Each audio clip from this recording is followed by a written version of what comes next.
इसीलिए टाइम भी लग रहा है, तो लिहाजा मेरे साथ दीजिएगा क्योंकि ये टॉपिक बड़ा इंपॉर्टेंट है। तो वंस एंड फॉर ऑल इसको कवर करते हैं। अब आप ये चीज गौर करें, मोहम्मद बिन कासिम ने 3 दिन तक कत्लेआम किया, ये कहां से आपको हिस्टोरिकल रिकॉर्ड मिला? चचनामा से। अगर आप तो उसको बोला है कि वो झूठ है, फ्रॉड है, मिलावट है, रोमांटिसाइज किया गया, ग्लैमराइज किया गया वहां अरब्स के इमेज को।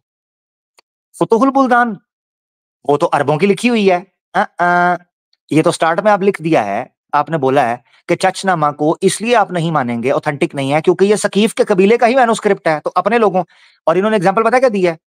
एग्जाम्पल दिया शाह साहब ने, सैयद मुजम्मिल साहब ने, कि चचनामा को ऑथेंटिक मानना और उससे सोर्स मानना ऐसे ही है कि जैसे आप 1971 की जंग का जो सोर्स है वो पाकिस्तानी आर्मी के ऐसे इंडिविजुअल को ले जो वहां सर्व कर रहा था, तो वो तो यही बताएगा ना, नहीं हमने शिकस्त नहीं की, इंडिया ने हमारे साथ धोखा कर दिया था, फलाना कर दिया था, ये बोल रहे हैं। हिंदुत्व के हर तरह से एजेंडे को सपोर्ट करने के लिए किसी ना किसी तरीके से ये काम इनका अनइंटेंशनली अनविलिंगली चल रहा है, मुझे तो लगता है, या पर्सनल इंटरेस्ट है कोई। ये वाकया कि 3 दिन तक मोहम्मद बिन कासिम के टाइम पर यह मामला हुआ था, ये फुतुहुल बुल्दान के अंदर लिखा हुआ है। ठीक है ना, फुतुहुल बुल्दान में। मगर आप उसको ऑथेंटिक मानते हैं? नहीं, क्योंकि अरब ने लिखा, कोई न्यूट्रल सिंध का तो है नहीं है, तो हम कैसे माने उस बात को? आपका उसूल है ना।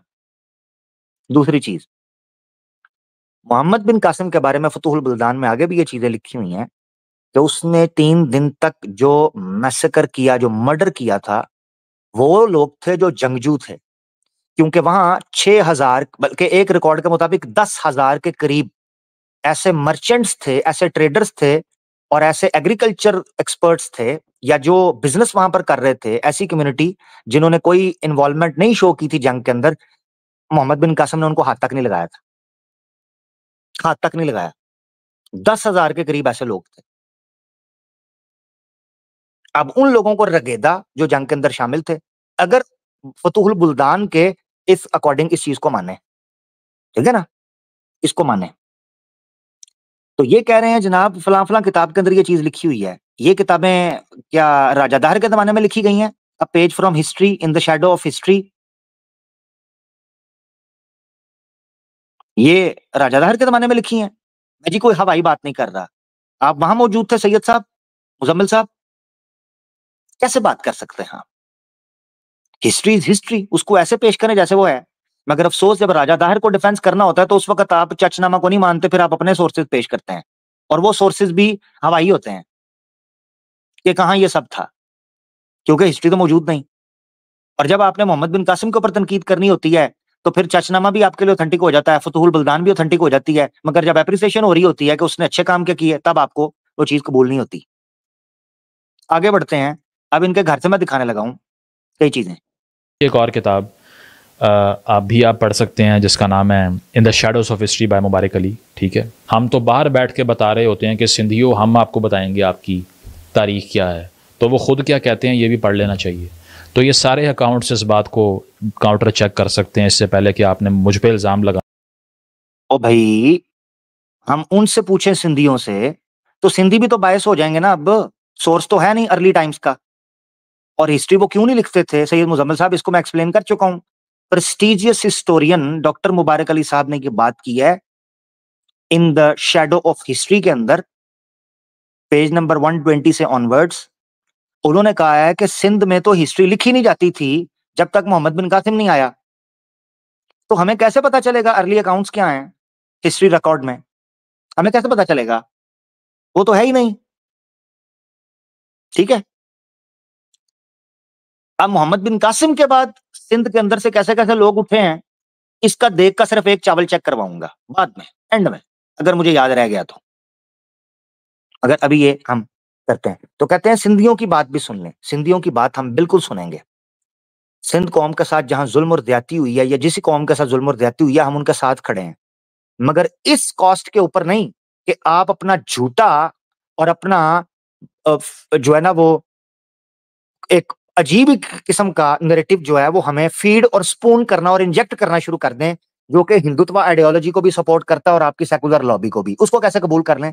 सिंधी भी किस बेस पर कबूल कर ले, जबकि सिंधी खुद देख रहा है, आपके प्रेस्टिजियस हिस्टोरियन बता रहे हैं कि सिंध के लोग उस वक्त क्या कर रहे थे। ये तो मुसलमान हुए हैं तो गैरत आई है, अल्हम्दुलिल्लाह। अब किसी नेशनलिस्ट को मेरी बात बुरी लगती है तो लगती रहे। पता है क्यों? हिंदुस्तान में मुसलमान जब आया, उसने बताया है कि गोरों की हुकूमत भी कबूल नहीं है। वरना तो ये सब लेट रहे थे, जितने हिंदू थे, जितने बुद्धिस्ट थे, जितने सनातनी थे, ये तो सब लेट जाते थे। खुद आपके हिस्टोरियन बता रहे हैं कि ब्राह्मण ने कहा वो मंदिर है, उसका जनाब झंडा उतार दो और आप जीत जाओगे। अपनी किताबें पेश करके कहते थे अरबों ने जीतना ही जीतना है, ये ज्योतिष की प्रोफेसीज मौजूद हैं। ठीक है ना? मुसलमान में ये गैरत थी। मुझे लगता है कि तारीख ने ये चीज लिखी थी कि मुसलमान यहां पर आएंगे और वो ब्रिटिश के सामने भी सीसा पिलाई हुई दीवार बनेंगे, अपनी जानें कुर्बान करेंगे। और हिंदुओं के अंदर भी मुसलमानों को देखकर रश्क पैदा होगा, सिखों के अंदर एक जज्बा पैदा होगा और लोकल कम्युनिटीज के अंदर भी जज्बा पैदा होगा कि यार मुसलमानों में ये क्या चीज है, ये जज्बा जिहाद और जज्बा इनकलाब क्या चीज है। कि पहले यही लोग थे, ये अरब के सामने भी झुक रहे थे, ब्रिटिश के सामने भी झुक रहे थे, फलां के सामने भी झुक रहे थे। अब ऐसा क्या हुआ है इसी इंडियन कम्युनिटी के अंदर कि अब ये झुकते ही नहीं है? मुसलमानों ने, बांग्लादेश के मुसलमानों ने, बांग्लादेशियों ने नहीं, बांग्लादेश के मुसलमानों ने, इंडिया ने नहीं, इंडिया के मुसलमानों ने, पाकिस्तान ने नहीं, पाकिस्तान के मुसलमानों ने उस वक्त जज्बा जिहाद और अलम क़िताल फी सबीलिल्लाह बुलंद किया था। वो थे सन ऑफ सॉइल, अगर मानना है मुसलमान। ये इस्लाम था जिसने उनको नजरिया दिया, वरना तो लकीर के फकीर की तरह यहां पर हिंदू जिंदगी गुजार रहा था। नजरिया ने जगाया है, मट्टी ने नहीं। तौहीद ने उनके दिल के अंदर ये ईमान पैदा किया है, जुबानों ने नहीं। मुसलमान ने इनकलाब खड़ा किया था। काश के तुम इस तारीख को समझते। कड़वा सच सुनना है ना, तो ये है कड़वा सच तारीख का, कि इस्लाम ने वो इनकलाब और तब्दीली इस कौम के अंदर पैदा किया है, वरना ये कौम जूते खा रही थी, तलवे चाटती थी बाहर से आने वाले लोगों की। जब से इस्लाम को उन्होंने थामा और एक बड़ी मेजोरिटी ने इस्लाम को थामा, तब से किसी बाहर वाले की जरूरत नहीं हुई कि वो यहां टिक पाए लंबे अरसे के लिए। यह है हकीकत। आगे बढ़ते हैं। माना है कि मैं कोई मिसकंस्ट्रू कर रहा हूँ तारीख को। तो आगे सुन लें कि चाचनामा के ही मुताबिक, हालांकि ये किताब इतनी कंटेस्टेड है जो मैं आपको बता रहा हूँ, और हिस्टोरिकल रिकॉर्ड्स जिसमें फतूहुल बुल्दान है, ये क्या बताती है कि फिर मोहम्मद बिन कासिम ने ये विक्ट्री ले तो ली यहाँ पे, लेकिन उसके बाद में उसके साथ हुआ क्या, ये पता है आपको? हुआ ये कि ये आपने याद रखना है, इन्होंने फतूहुल बुल्दान का हवाला कोट किया। चाचनामा को तो ठीक है, मगर फतूहुल बुल्दान को भी पेश कर दिया। इतना बड़ा धोखा आने वाला ना आपके सामने, इतना बड़ा धोखा मैं सैयद मुजम्मिल को इससे पहले नहीं सुना हुआ। मैं ऑनेस्टली आपको बता रहा हूं, मगर ये चूंकि 3 साल पहले मेरे इंटरेस्ट की डोमेन ये टॉपिक था, सब कॉन्टिनेंट की हिस्ट्री और इस्लाम यहां पर कैसे आया और यहाँ की कौमें कैसे रिएक्ट करती थी इस्लाम को लेकर और मुसलमान कैसे इनकलाब में आए, ये मेरे इंटरेस्ट की डोमेन थी। तो ये वीडियो जब मेरे सामने आई तो मैंने इसको देखा, इतना बड़ा ब्लंडर आने लगा ना कि सैयद मुजम्मिल साहब, अगर आप वाकई बायस ना होते और आप वाकई सन ऑफ सॉयल होते, आप इतना बड़ा धोखा ना पेश करते, इतना बड़ा झूठ ना बोलते आप। या अगर मैं यूं कहूं झूठ की बजाय तो ज्यादा अप्रोप्रिएट होगा कि आप आधा सच ना बोलते, और आधी बात आपने इंटेंशनली छुपाई है क्योंकि वो आपके इंटरेस्ट के साथ कॉन्फ्लिक्ट कर रही थी। सैयद मुजम्मिल साहब, आपके नैरेटिव की धज्जियां उड़ा रही थी, इसलिए आपने वो पेश नहीं की। तो ये ब्लंडर देखना जरा। इस पॉइंट को गौर से सुनना, इसको मिस नहीं करना। ये पीक है इस पॉइंट की मोहम्मद बिन कासिम के ऊपर एतराजात की, ठीक है ना, ये पीक है, तो इसको सुनना है। बताती है कि फिर मोहम्मद बिन कासिम ने ये विक्ट्री आपको बता रहा हूँ, और हिस्टोरिकल रिकॉर्ड्स जिसमें फतूहुल बुल्दान है, ये क्या बताती है कि फिर मोहम्मद बिन फतूहुल बुल्दान का नाम लिया है, ठीक है ना, इसको याद रखना है। कासिम ने ये विक्ट्री ले तो ली यहाँ पे, लेकिन उसके बाद में उसके साथ हुआ क्या, ये पता है आपको?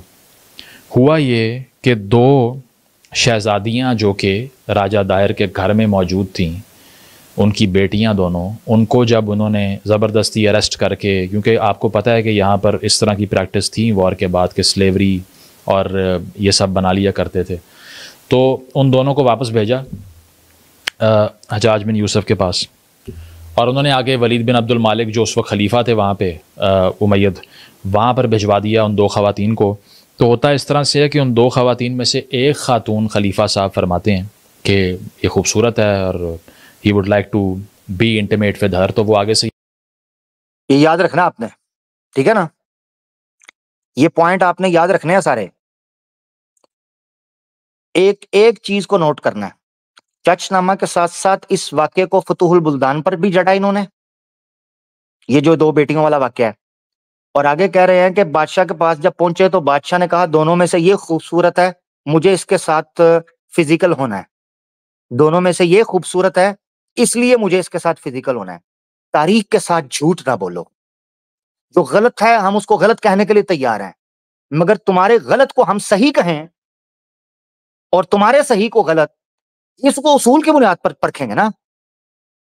तुम्हारी गलती को कैसे हम सही कह दें? ये जुल्म कैसे तुम यूथ के साथ कर सकते हो? ये जहर कैसे उगल सकते हो? अफसोस के साथ सैयद साहब, दुख है इस चीज का। अगर आप में हिम्मत हुई तो जो तनकीद अभी मैं करने लगा हूं उसको एक एक रेफरेंस में पेश कर रहा हूं, अपनी तरफ से बात नहीं कर रहा, इसको सुनिएगा और हो सके तो उसका जवाब देना है आपने। हाँ जी, जवाब देना है, देना पड़ेगा।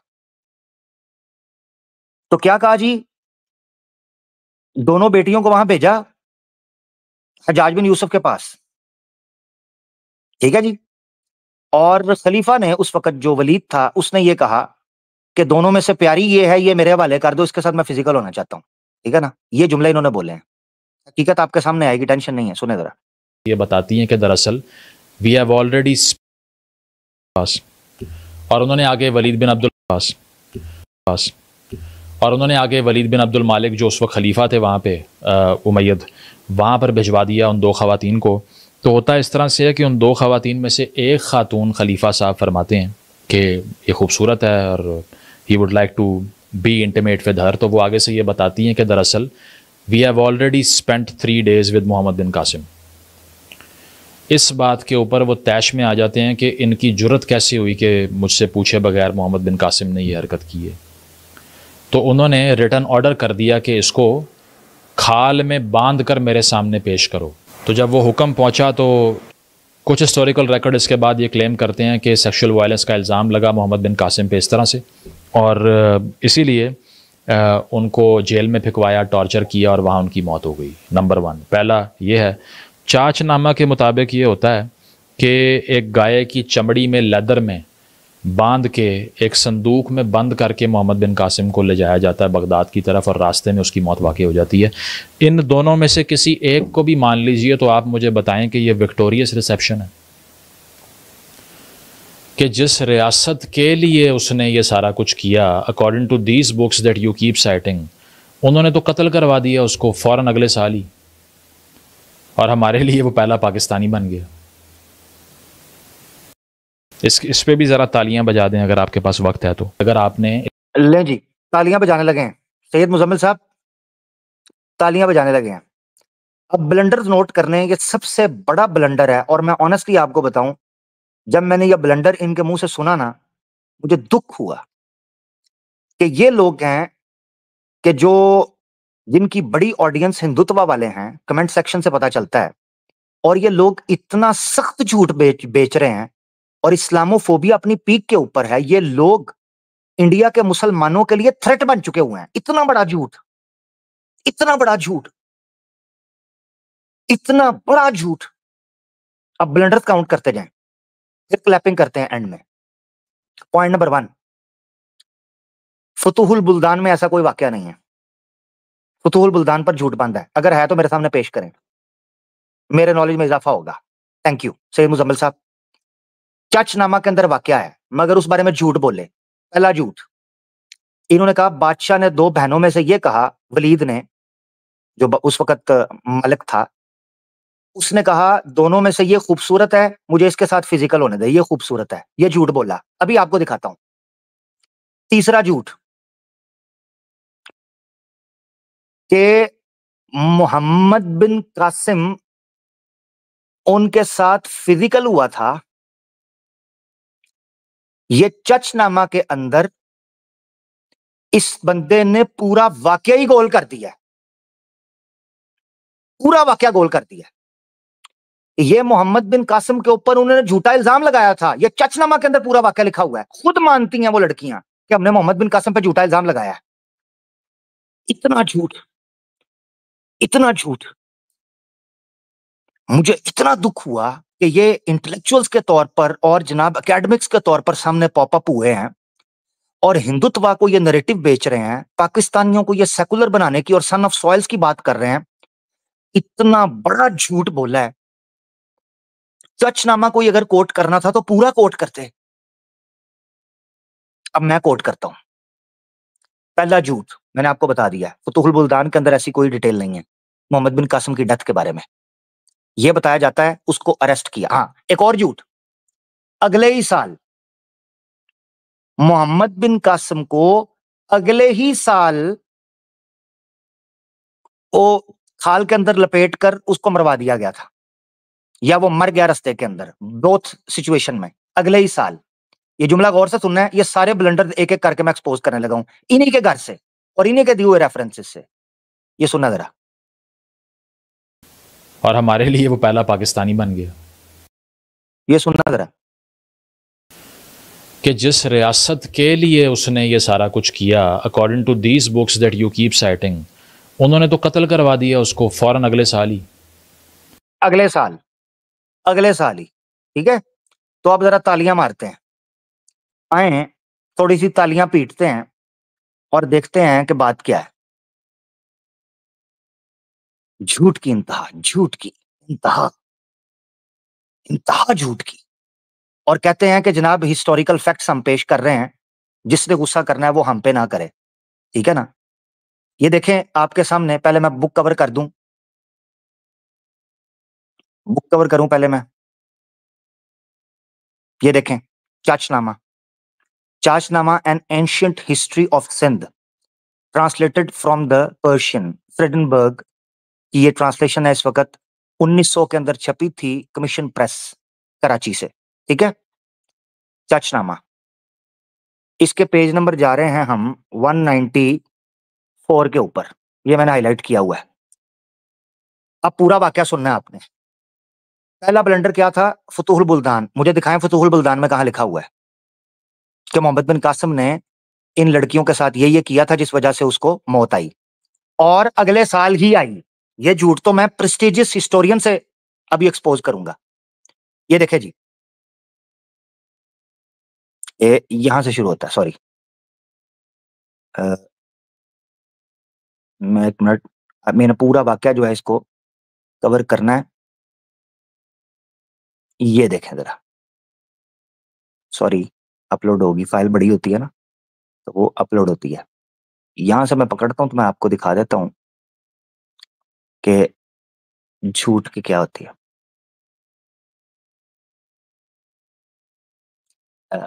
ये देखें खलीफा ने क्या कहा।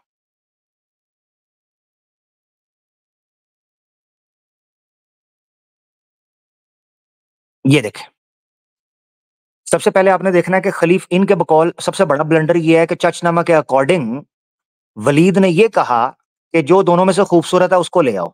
ये देखिए, व्हेन दे केम, जब वो बहनें लाई गईं, वलीद जो अब्दुल मलिक का बेटा था उसने अपना ट्रांसलेटर इंटरप्रेटर जो है मंगवाया और बेसिक इंक्वायरीज की, and to ask them as to which of them was the elder, इनमें से बड़ी कौन सी है, जो बड़ी है उसके साथ वो अपना ताल्लुक कायम करे। याद रखें, प्रेजेंटिज्म की बेस के ऊपर पास्ट को जज नहीं, हिस्ट्री है, history, history is as it is. अगर ये कहना है कि जनाब उसकी बेटी के साथ ये किया, तो ये याद रखना चाहिए कि चचनामा के अकॉर्डिंग राजा दाहर ने अपनी बहन के साथ भी शादी की थी। वो आगे आ रहा है, उसको भी कवर करूंगा। दूसरी चीज, राजा दाहिर के बाप ने ब्राह्मणाबाद को तबाह करने के बाद, बुद्धिस्ट को मारने के बाद, वहां के गवर्नर की बीवी से शादी कर ली थी। ठीक है। इसी तरीके से जो राय डायनेस्टी का लास्ट किंग था, जिसके मरने को गुप्त रखा गया, और बाज कॉन्स्पिरेसीज ये कहती हैं कि उसने खुद मारा था चाच ने, और मारने के बाद उसकी बीवी से शादी की, उसने भी ये किया, उसकी बेवा के साथ शादी कर ली। तो अगर ये इतराज उठाना है तो हिस्ट्री के अंदर हम प्रेजेंटिज्म की बेस के ऊपर पास्ट को जज नहीं करेंगे। बाय द वे, यहां मैं एक पॉइंट रख दूं, सैयद मुजम्मिल साहब तक ये बात पहुंचेगी या इनके सुनने वालों तक। याद रखें, डॉक्टर मुबारक अली साहब ने हिस्ट्री की स्टडी के हवाले से एक फॉर्मूला दिया है। वो कहते हैं कि हिस्ट्री में पास्ट के थ्रू प्रेजेंट को अंडरस्टैंड किया जाता है, ना कि प्रेजेंट को सामने रखकर पास्ट को अंडरस्टैंड करने। हिस्ट्री का सबसे बड़ा ब्लंडर ये होता है कि प्रेजेंट के अंदर बैठ के पास्ट को जज करते हैं, जबकि हिस्ट्री का प्रॉपर तरीकाकार ये है कि आपने पास्ट के वाकयात को समझने के लिए, अंडरस्टैंड करने के लिए देखना है कि आज प्रेजेंट के अंदर सूरत हाल क्या है। ये याद रखना है, दो चीजों में फर्क है। अब देखें जरा, सबसे पहले तो उसने खूबसूरत लड़की को नहीं कहा था कि सामने लेके आओ, बल्कि बड़ी लड़की को कहा था, बड़ी को, और उसने कहा छोटी लड़की को ले जाओ। ठीक है, इंक्वायरी करने के टाइम पर, इंक्वायरी के एतबार से इंटरप्रेटर ने उनसे उनका नाम पूछा। एक का नाम था सूरज देव और एक का नाम था पिरमल देव। दो बहनें थी। बड़ी वाली जो थी उसका नाम था सूरज देव। उसको वलीद ने रोका अपने पास और उसके साथ बैठ गया। ये देखें नियर, जब बैठ गया तो ये वाकया पेश आया है, अभी आपने सुनना है। ये जो इन्होंने पेश किया है, आपने हैरान और परेशान आप हो जाएंगे कि इतना भी को बंदा झूठ बोल सकता है कि अगर तुमने मोहम्मद बिन कासिम पर इतराज करने के लिए चचनामा खोल ही लिया है तो कम से कम उसको पूरा पेश करो, लोगों को धोखा देते हो। और उसने क्या कहा, सूरज देवी जब उसके साथ बैठी, खलीफा को, जो खलीफा नहीं बोलना चाहिए बल्कि मलक जो है वलीद, उसको उसकी खूबसूरती बड़ी पसंद आई। पहले नहीं पसंद आई, उसने कहा बड़ी लड़की जो बड़ी बेटी है उसको भेजो। जब एल्डर को पेश किया गया, उसको उसकी खूबसूरती पसंद आई, उसने उसके साथ बैठकर बात करने की, फ्रैंक होने की कोशिश की। तो सूरज देवी जो है, जो बड़ी बेटी थी राजा दाहर की, वो खड़ी हो गई। उसने कहा बादशाह की लंबी उम्र हो, मैं तो बड़ी छोटी सी ये गुलाम हूं, मैं आपके लिए सही नहीं हूं, सामान्य नहीं हूं आपके बेडरूम के लिए। क्योंकि अमीर इमादुद्दीन, जो कि मोहम्मद बिन कासिम का नाम था पूरा, kept us both with him for 3 days। Muhammad bin Qasim ने हमारे साथ 3 दिन तक गुजारे हैं। इसका मतलब क्या है, वो इशारे में कह रही है कि हमारे साथ मोहम्मद बिन कासिम ने फिजिकल रिलेशनशिप रखा है, इंटरकोर्स किया है।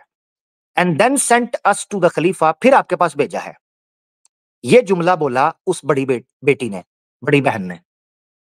उसके बाद उसने एक बात की जिससे बादशाह को तैश है। उसने कहा perhaps your custom is such, शायद आपके यहाँ ऐसा ही होता है कि बादशाह से पहले उसका अमीर जो होता है वो काम डाल देता है। ये उसके अल्फाज थे। और else this kind of disgrace should not be permitted by Kings. उसने गुस्सा दिलाने के लिए ये कहा कि मेरी नजर में तो बादशाहों के मामले में इस तरह की डिस्ग्रेस नहीं होनी चाहिए कि जो स्लेव्स जो हैं वो बादशाह के लिए हों, रॉयल स्लेव्स, उनको एक अमीर जो है वो यूज कर ले। अब आपको पॉइंट समझ आया? ये वाकया है जिसको सैयद मुजम्मिल ने कोट किया, लेकिन खा पी गया है, छुपा गया है, क्योंकि ये नैरेटिव की धज्जियां उड़ जानी थी जो मोहम्मद बिन कासिम पर इतराज करना था। सुने आगे बादशाह ने क्या कहा। बादशाह जेलसी में और गुस्से में आया। उसने इमीडिएटली पेन उठाया, पेपर इंक उठाई और अपने हाथों से खत लिखा और कहा मोहम्मद कासिम जहां कहीं हो उसे मेरे सामने चमड़े के अंदर लपेट कर पेश किया जाए और उसे कहा जाए कि खलीफा के पास पहुंचे। ठीक हो गया? यहां तक सही चल रहा है? आगे चलें। Page number 195। Mohammad bin Qasim को जब यह खबर पहुंची, उसने इताअत करते हुए वलीद की खुद को लोगों को कह के अपने आप को एक कारपेट के अंदर बंद कर दिया और कहा मुझे डब्बे के अंदर लेकर जाओ, जैसे वलीद ने कहा है, पार्सल के तौर पर। बगदाद के करीब पहुंचते पहुंचते उस बंदे की जान जा चुकी हुई थी। ये Muhammad bin Qasim short time breath his last, in a short time breath his last, उसका आखिरी सांस निकला उस डब्बे के अंदर और मोहम्मद बिन कासिम मर गया। जब वो खलीफा के पास पहुंचा तो खलीफा ने पूछा, इज ही डेड और अलाइव? उन्होंने कहा गया ही इज डेड, ये जवाब दिया। अब क्या हुआ, जैसे ही वलीद को यह पता चला कि मोहम्मद बिन कासिम मर चुका हुआ है और मरकर हमारे पास कारपेट के अंदर पेश हुआ है, उसने कहा जाओ उन बेटियों को बुला के लाओ, लड़कियों को। ये देखें, then the khalifa raise the lid, उसने ढक्कन उठाया, एंड ओपन द बॉक्स, ढक्कन खोला, और उसने उन दो लड़कियों को भी बुलावा भेजा, सूरज देवी और परमल देवी को। उन्होंने कहा आ जाओ, और उसने दिखाने के लिए कहा ये देखो, ये देखो कि ये है खलीफा की और पावर की, किंग की पावर, कि मैंने मोहम्मद बिन कासिम को कहा कि उसको लपेट कर भेजो, वो मेरा इतना फर्माबरदार निकला कि खुद को लपेट कर ले आया और उसकी मौत हो गई। ये देखो, he sacrificed his dear life at our behest, उसने हमारे फरमान को पूरा करने के लिए अपनी जान दे दी। ये बादशाह ने लिखा। अब सैयद मुजम्मिल, मुझे बहुत दुख हुआ है, बहुत दुख, कि अगर चचनामा को मोहम्मद बिन कासिम पर इतराज करने के लिए पेश करना था तो कम से कम सच तो पूरा बोलते। अब सुनना जरा, उफ, देखो, उसने ये कहा, hearing this the virgin girl Janaki removed her veil, ये बात सुनने के बाद कि मोहम्मद बिन कासिम मर गया है, उसने बादशाह की तारीफें की, पुल बांधे, और पेज 196 के ऊपर देखे चचनामा में क्या लिखा है। वो कहती है, the fact is that Muhammad Qasim was like a brother और a son to us, he never touched us your slaves and our chastity was safe with him. लो सैयद मुजम्मिल, ये तूने क्यों नहीं पेश किया चचनामा के अंदर से? इसे बोलते हो आप फैक्ट्स, इसे बोलते हो हिस्ट्री, इसे बोलते हो सन ऑफ सॉइल। ये लिखना था सिंध के अंदर सन ऑफ सॉइल्स ने, ये लिखना था। अब देखना आगे वो क्या कहती है। वो कहती है, हमारे साथ जो हिंद और सिंध के अंदर इसने किया, हमारे बाप दादों की जमीन हमसे ले ली, हमें तबाह और बात किया। We have with the intention of being revenged on him and of bringing ruin and degradation on him in return, misrepresented the matter and spoken a false thing to your majesty against him. Now our object is gained, for by means of this deceit and falsehood we have taken our revenge. Muzammil, और सैयद मुजम्मिल, शर्म नहीं आई? वो औरतें झूठ बांध रही थी Mohammad bin Qasim पर।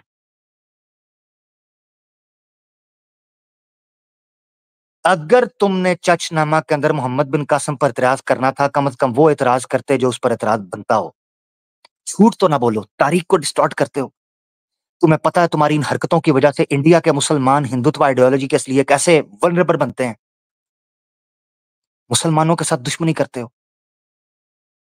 ज्यादती करते हो, झूठ बोलते हो, नौजवानों को गुमराह करते हो, हिंदुओं को गुमराह करते हो, 22 तारीख पेश करते हो। झूठ बांधा, बादशाह को गुस्सा चढ़ा, इतना गुस्सा चढ़ा कि उसने अपने हाथ को काटा। When the Khalifa heard all this, he was so much overpowered by grief that he bite the back of his hand. फिर उसने इन दोनों औरतों को फड़कवा दिया। कुछ कहते हैं buried alive in a wall, कुछ कहते हैं कि घोड़ों के साथ चिरवा दिया था उन औरतों को कि तुमने तबाह बर्बाद कर दिया है, मुझे ऐसा जुर्म मेरे साथ करवा दिया है मेरे से कि जो यह मामला हुआ। उन औरतों ने मजाक भी उड़ाया खलीफा का, वलीद का, बादशाह का। उन्होंने कहा ये कोई बात है, मोहम्मद बिन कासिम भी बेवकूफ निकला और तुम भी बेवकूफ निकले ना। तुमने ये इंतजार किया कि उसको ये कहो कि आ जाओ मैं तुमसे बात करना चाहता हूं, और वो भी बेवकूफ निकला, मोहम्मद बिन कासिम भी। ये चचनामा के अंदर लिखा हुआ है बात, मैं पूरी हिस्ट्री कोट करूंगा।